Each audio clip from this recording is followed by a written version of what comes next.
Porter was right. As things stands, I don't have any evidence that can establish an alternate interpretation of the facts. But if there did exist hard evidence that could prove his death wasn't a suicide, there was only one place I could find it at this point. 5:16, so I've got, what, an hour and a quarter? I think it was 5:30. Noble Employee Housing. Is this back at David's place? Yeah, the penthouse basement. The basement? You sure you don't want another look at the crime scene? I'm all out of time. Got to approach this from another angle. The other angle? Did I misread that? Yes, I did. Got to approach this from the other angle. The other angle? You know, inductive versus deductive, flip the chessboard and all that. Haven't you ever read a mystery novel? I've seen mystery films. Well, let's see if you paid any attention then. What killed David Asher? Poison. 10 points. Oh, I love her face. Sorry, every time she just pulls this expression or the pouting, I just love it. She's so adorable. There's a point system? Now, how did that poison get into his bloodstream? He must have ingested it orally. And how do we know that? The medical examiner found no injection marks or wounds. And if he had inhaled it? Inhaled it? Why? Leave the whys to someone who actually understands them. I won't be able to understand anything if I don't practice. Practice by answering my question.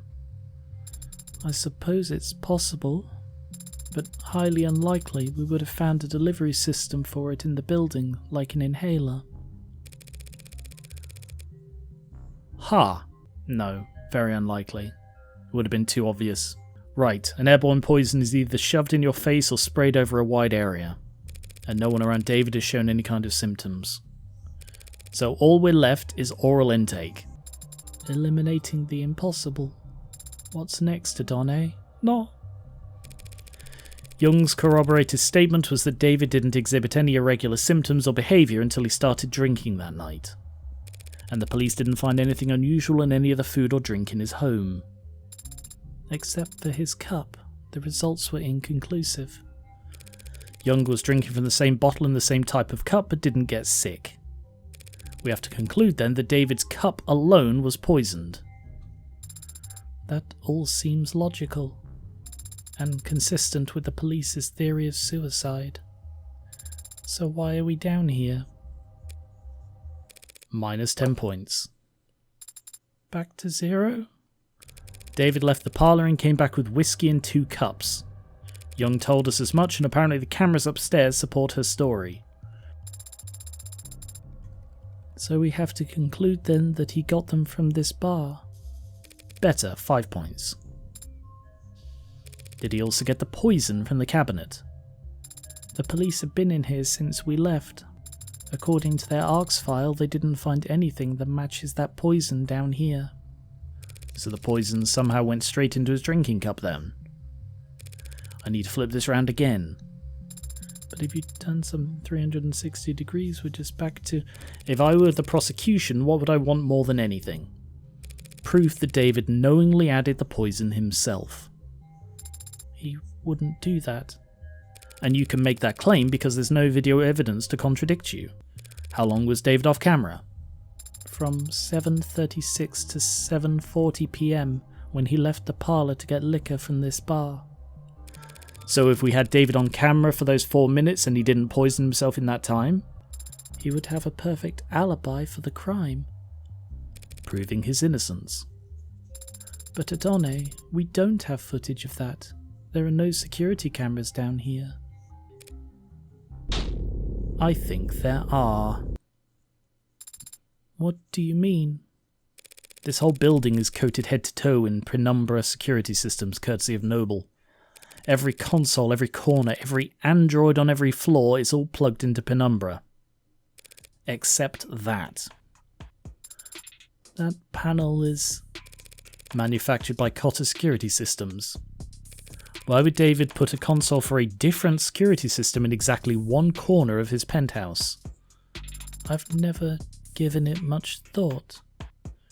Well, it's been bothering me all day. Well, presumably that's the one... Oh, that's not the one. Is that not the one? No, because Sarah was, like, trapped over here. This is, like, a different one?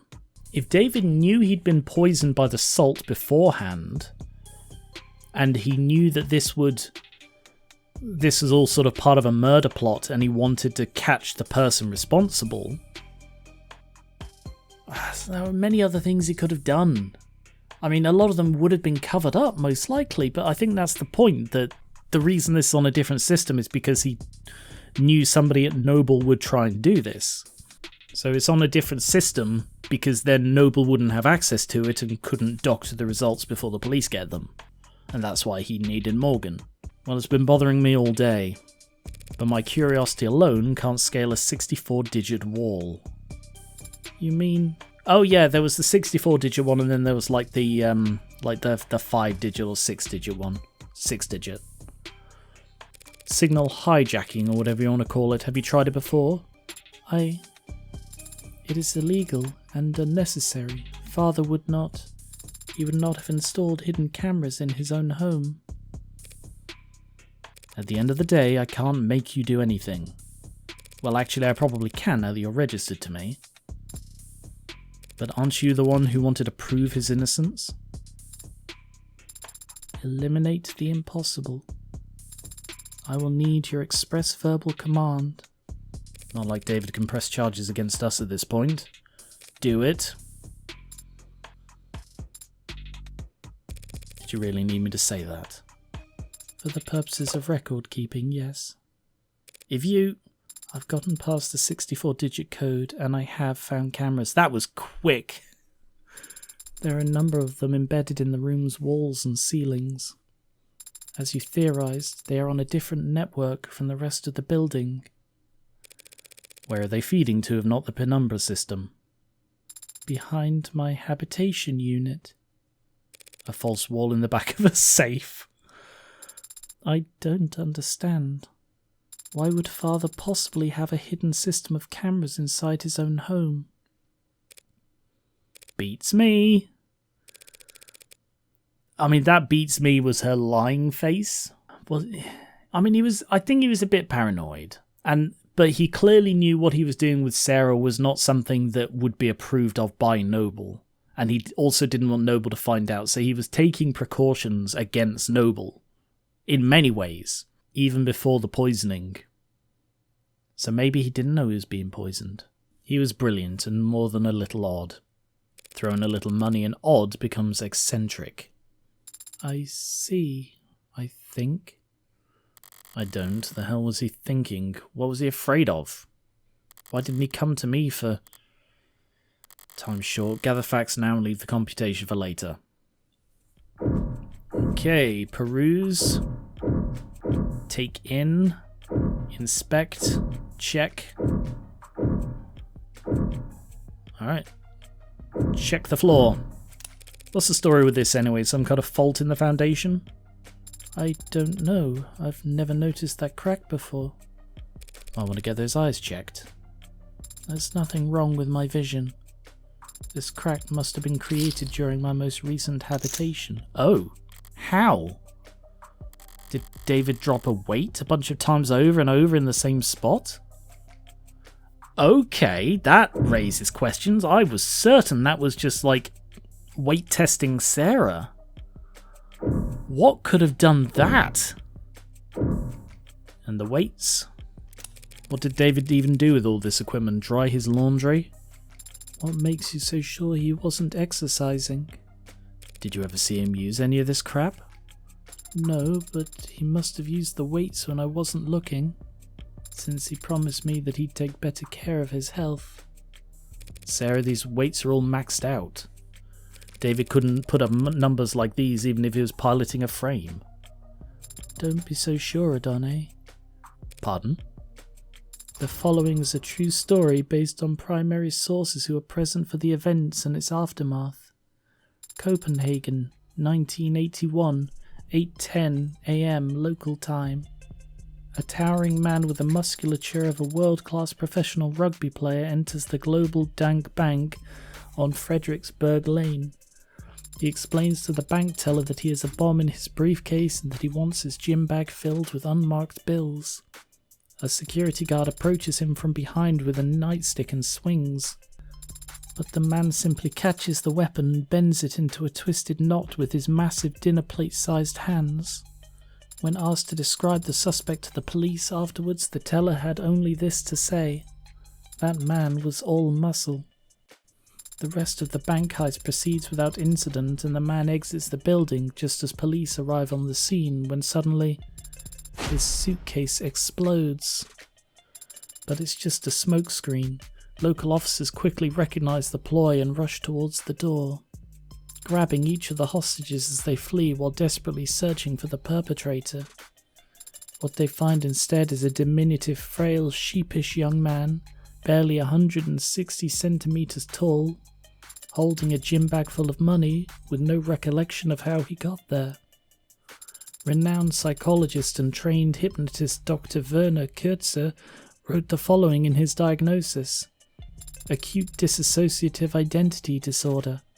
That's right, the man had a split personality. And so great was the disparity between his two halves that when they switched control, he physically changed, becoming taller, bulkier, and capable of previously unthinkable feats of strength. So be careful what you say a man like Father can't do just because of how he looks on the outside. Sarah, every single word you just said was false. Huh? Don't believe everything you read on the net. Oh. Adorable. Weird. That is a bizarrely long tangent if it has absolutely no bearing on anything. Okay, well, if Sarah wasn't the purpose of these, that raises so many questions. Take in the art? So is that the original? It was appraised and confirmed to be genuine. At least it didn't get ripped off. I'm a Philistine when it comes to this kind of stuff. What does an android see? I see a meeting. Or perhaps an encounter. Two apex forces of nature, two kings of the forest, the stag and the tiger. I think. Great, I'm officially less cultured than the robot. I'm just currently trying to work out what the blue represents, because that is, I've just realised that is the same, the red is the same shade as Morgan's red. So what is the blue? Because it's not David. David is sort of the green. It's not Sarah, because Sarah's also the green. Who's blue? It's not, what's her name? Emma. The liquor cabinet this mystery hinges on. The police have been through it all by now, and they didn't find any foreign contents in any of the spirits. No poison to be found here. Well, not that kind of poison anyway. In which case, can I make you anything? Well, if you're offering, I'll have... Sorry, you're way underage, aren't you? 2 years old or whatever? Technically. Took that one a lot worse than I expected. Cheer up, maybe you'll find a mocktail if you climb to the top of the ladder. This is a rolling ladder, a kind of step ladder, not a ladder. What? Remember, a ladder extends, but a step ladder folds out. And? It's important to know the distinction. I'd bet my life savings that this subject will never come up again, ever. Alright, let's refocus. That was a weird moment. Okay, let's refocus here. So there's some kind of hidden door behind your bunk bed, huh? Essentially, though a bunk bed would imply a second or third. How do we open it? One moment. I see. Got it open already? I cannot open this door. Why? It is a Tethys Basics Sturdicure. That anti-hack feature in the name is real? It is a closed system, Adone. The hell am I supposed to do now? Strange. There was an if-then toggle enabled in the security parameters. I don't follow. When Father last adjusted the settings here, He made it so the door would never open so long as I was hibernating. That's very clever. Because of how heavy she is, she's almost impossible to move out the way without activating her. And the only person who would know how to activate, or would be able to activate her, is Morgan. So again, Morgan is the only one who could access the security. Oh, that's so good. And he made it so, yes, I was the only one who could wake her up. Meaning this is a door that only I can open. It'll be a 6-character password, some combination of numbers or letters. Did you and Father have any influential moments in your life that revolved around a 6-letter word? Nothing comes to mind, but Morgan is 6 letters. Is there a code word that he knew only I could learn?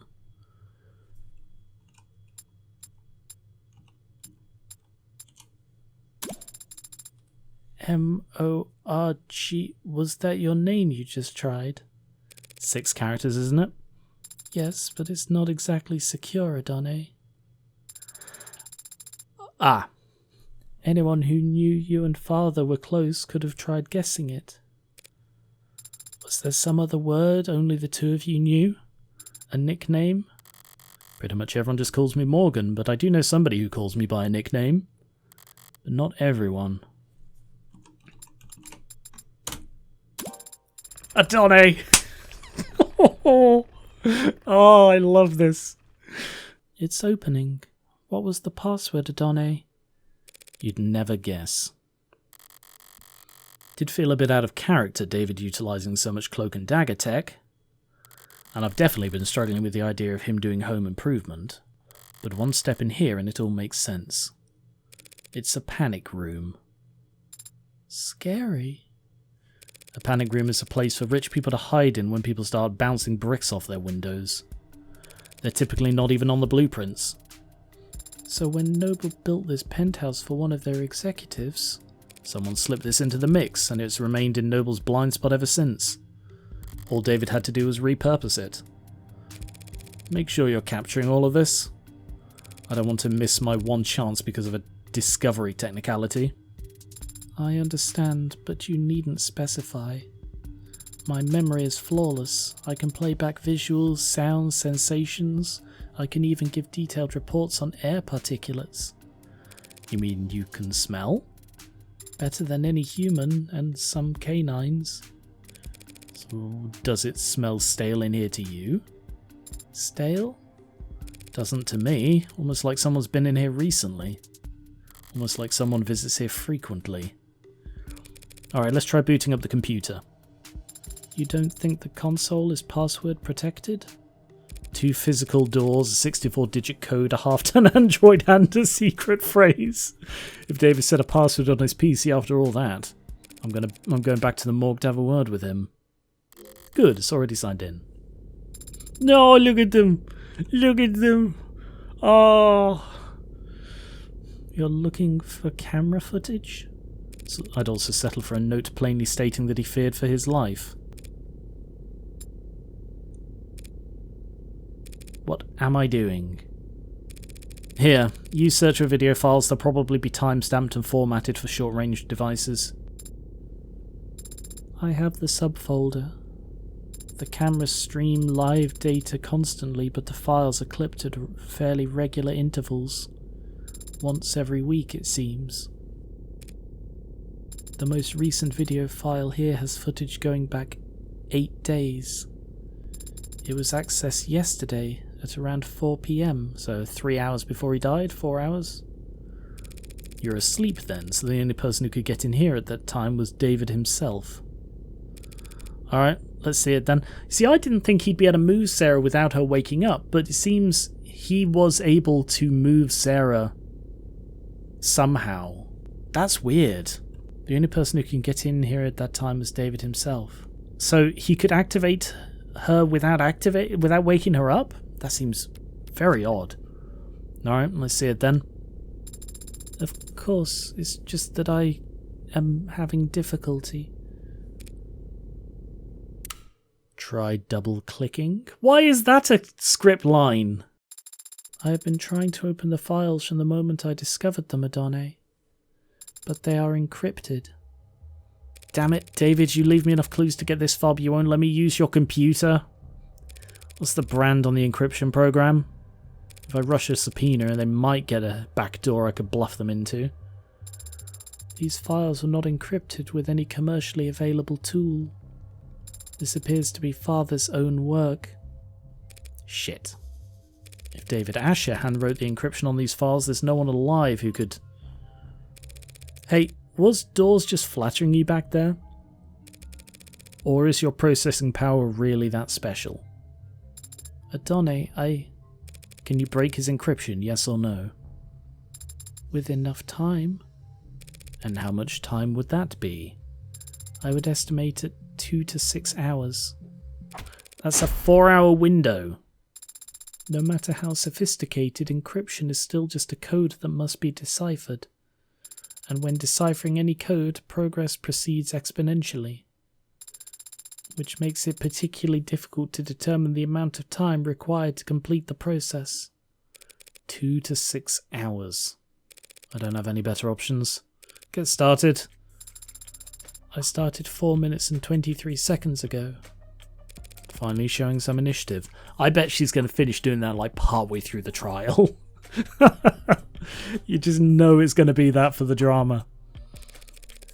But you've been talking to me this whole time. I have the ability to analyze data in parallel by utilizing subconscious processes as long as the work required is rote. So you're doing it in the back of your head? Actually, I'm speaking to you in the back of my head. I could give the decryption process my full undivided attention, but I would become non-responsive.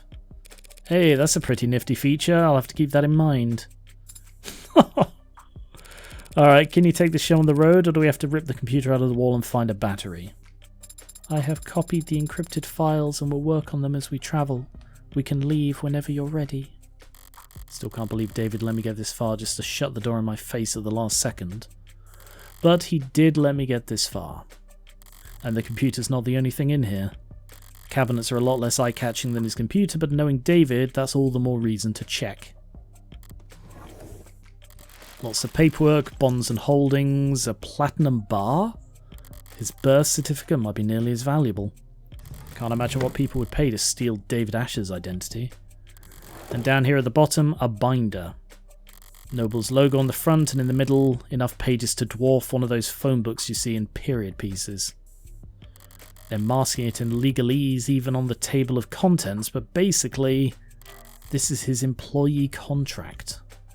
Let's have a look at that.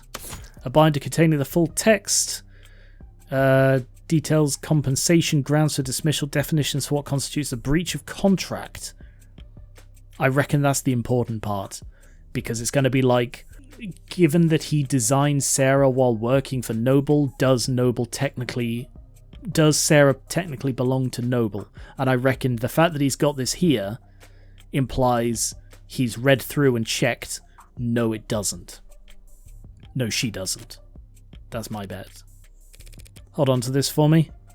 It must be very important if you're giving it to me. No, it's just very heavy. Morgan and I are on the same wavelength. Was there anything else in there? Expecting an updated copy of his will to show up? It is a possibility, isn't it? Maybe in a corny old murder mystery. A widely beloved and respected genre with over 2 centuries of... There is something else. Your papers. That Evangeline Morgan be given immediate and complete ownership of the android designated Sarah. Stated a few weeks back. Had he already made up his mind about all of this? If he had, why'd he hide this when no one could find it? Was I just a backup plan?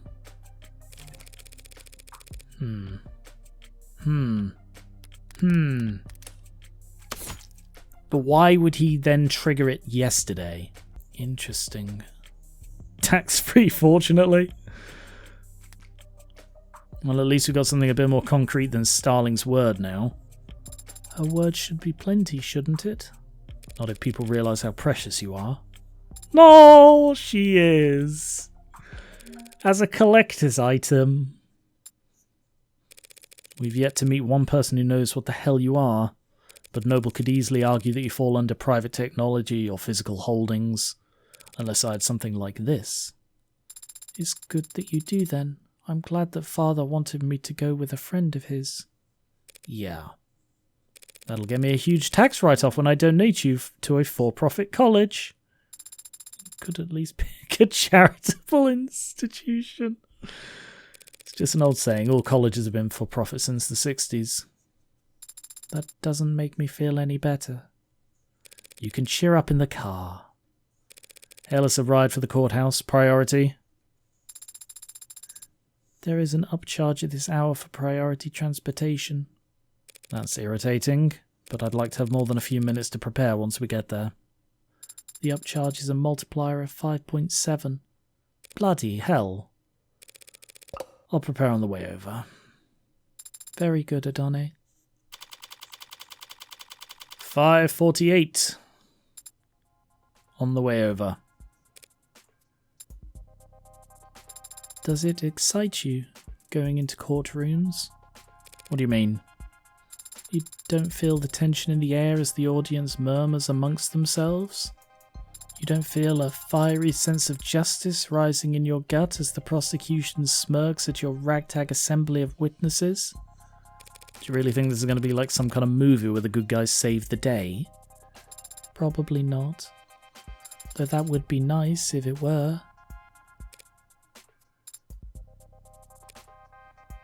What's your deal anyway? Did David train you off a movie marathon from hell or something? We did watch films together, if that's what you're asking, though he was rarely the one who suggested it. So you were the aggressor. What's an android get out of watching a flick anyway? What do I get? Why'd you do it? What's your reason? I'm not sure how to answer your question. Never mind, forget what I was talking to. She's still treating her like a thing. I like the performances. Pff, sure, there you go. Got a crush on Humphrey Bogart or something. He's a handsome man. But it's not the actors I like so much as their performance. The truth is, besides Father, I have very little experience when it comes to people. I hadn't noticed. I read the net and I watch people and what they share of their lives, but it's all so subtle, so hard to follow. There are so many unspoken rules that can't be taught, only learned, and I often struggle to grasp them.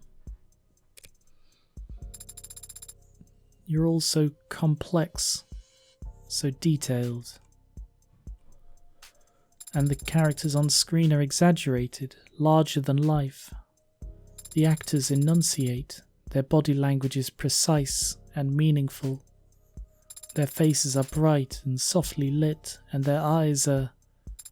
It's fiction, so these characters and their stories, they have a beginning, a middle, and an end. And the people on screen don't ask anything of you except your attention. You can't disappoint them, or make them feel awkward. Oh, Sarah. You can just watch and learn. But what about you, Adone? What about me? Do you like movies? Yeah, sure, back when I was a kid. Really? Who was your favourite director? What was your favourite film? It was a long time ago. I don't remember. 6:05. Took us 17 minutes to get there. State building. Floor 48. That's a big state building. Things are quieter than I expected here at the courthouse. Though I always felt courthouse is a bit of a misnomer. Government building is probably the best way to describe these towers, all-encompassing and impenetrably vague. 100 floors of officials and documents and paper-pushing queues, with a couple dozen courtrooms squeezed in along the way. Didn't think I'd be arguing in court when I woke up today. Didn't think that my friend would be dead or that he'd have thrust an android onto my lap either. I could just walk in there and concede. Emma would be irritated and more than a little confused, but I could play it off as an exercise in grief. The android would complain, loudly, of course, but I wouldn't have to listen to it. Now that it's registered in my name, I could probably just order the damn thing to reset its memory. But I haven't done that. And I guess I don't plan to. Why? Must be because I have my suspicions as well. You see, the thing is, going into this, I don't know I have enough proof. Like, I was sort of expecting to go into this trial and for it to be a little, like, back and forth and all of this. But ultimately, I was certain I was correct. But I don't have the proof. I mean, I'm going to get the proof when Sarah finishes hacking or decrypting, and it's like it shows footage of David clearly not poisoning himself. But I'm surprised we haven't done anything more with the salt. But I think what the episode 0 showed was, like, you don't need to go back and collect samples or anything like that. You know, the way the ARCS works is once you've looked at it, you have the complete evidence of it. So you don't need to do the back and forth and all of that stuff.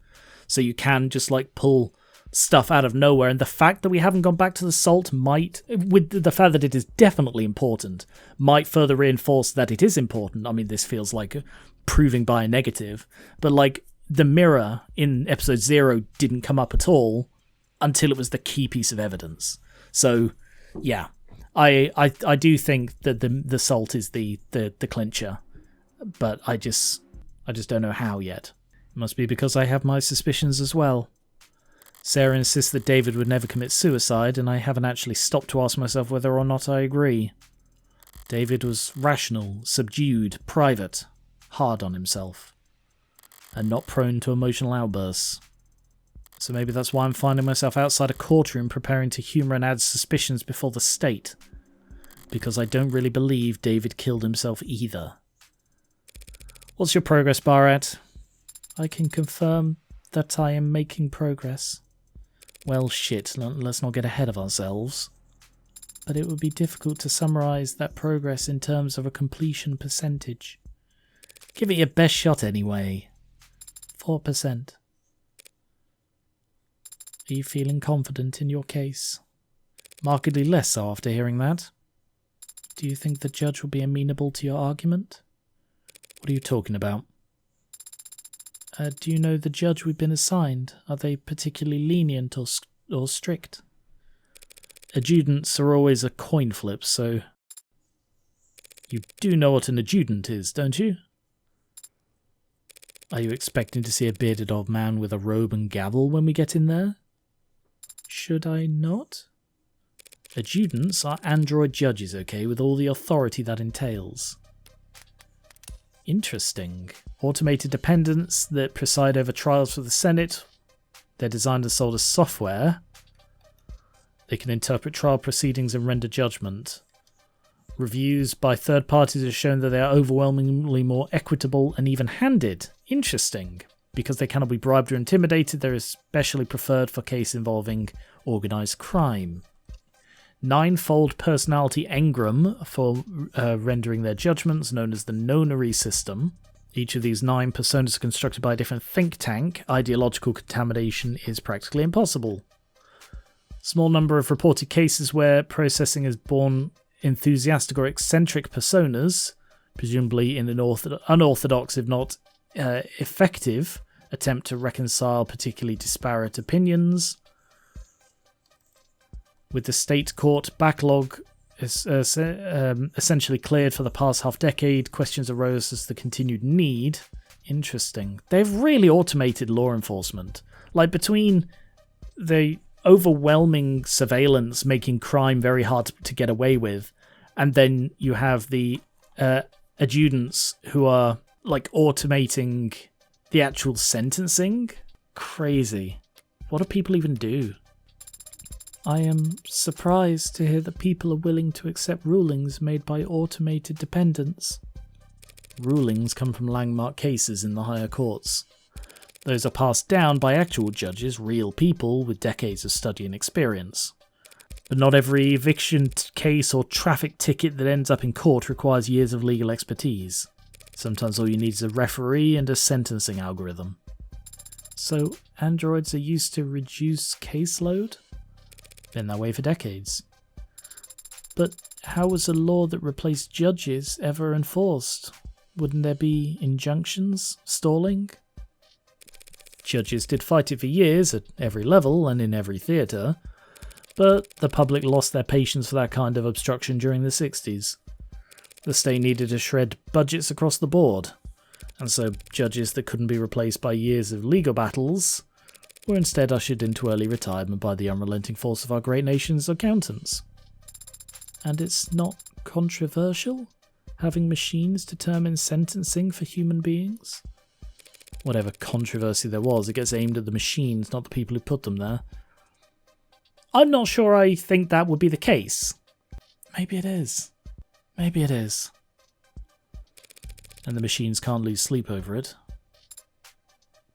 Besides, it used to be that even the most high-profile of crimes wouldn't get a court date until weeks or months later.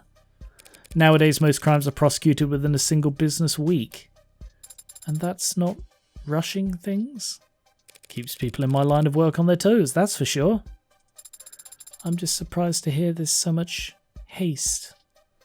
Don't they teach you about classical conditioning in android school? You gotta feed the dog immediately after you ring the bell. If punishment doesn't follow the crime in quick succession, the lesson doesn't stick. I see. But if adjudants are so effective, why aren't they used in every trial? Why aren't they used in politics? That's a logical question to ask.